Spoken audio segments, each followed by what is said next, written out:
Hey everybody, this is Krishna Bhatnagar. I welcome you in second episode of my podcast show, My Talks With You. Let's continue our present topic, which covers excerpts from my book, Maya.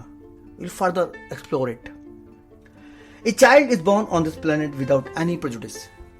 These moments are very precious as it doesn't know anything about life. No selfish interest, jealousy, stress, anxiety, fear, regret, anger, competition or hard feelings. Truly, childhood is like the real meaning of exuberance in life. Gradually, as child grows and he is taught the tactics of survival in this world, he starts to explore to understand the real meaning of life in his day-to-day life. But is he ever able to come out from this complex chakravyuh or situation of life? Perhaps not.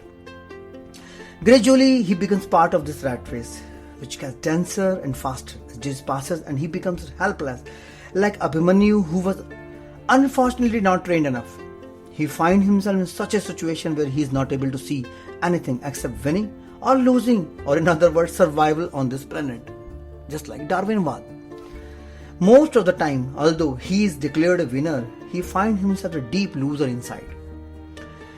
This vicious cycle is called Maya, and we have to realize this as early as possible in the journey of our life. We also have to understand the real meaning and purpose of our life for which we are born on this planet.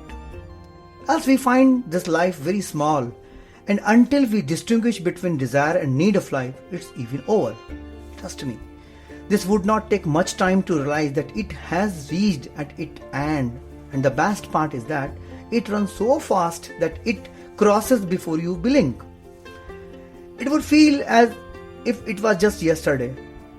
Trust me, it is purely in our hands to make our life precious by doing good deeds, believing in Almighty without even a small doubt. As we discard the worldly things and become centered in ourselves, our equation with the world undergoes a tremendous transformation.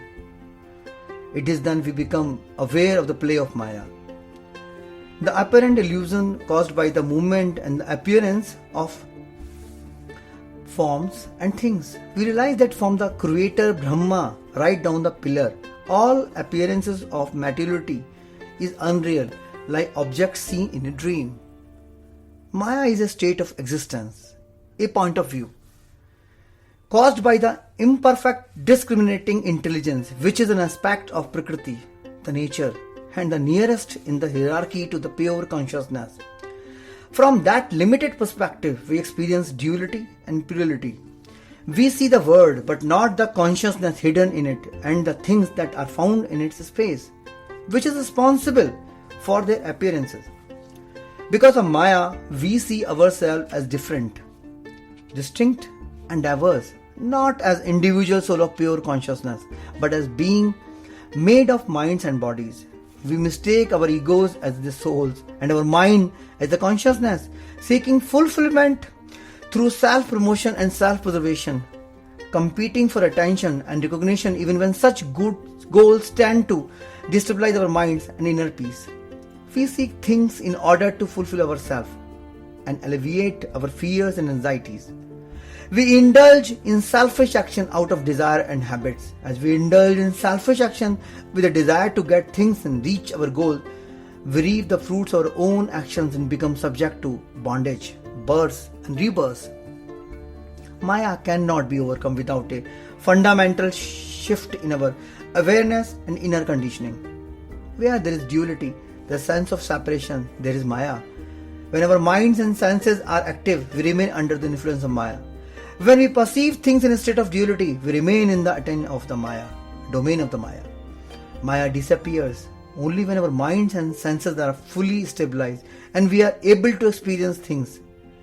Truly, no one is ever free from Maya till one has lost all sense of duality forever. The only way to steer clear from Maya is to be able to see the truth as it is, which is possible only when our egos yield place to our real selves. This is all for today. We'll meet again in the next episode. Till then, goodbye and thank you very much. Bye-bye.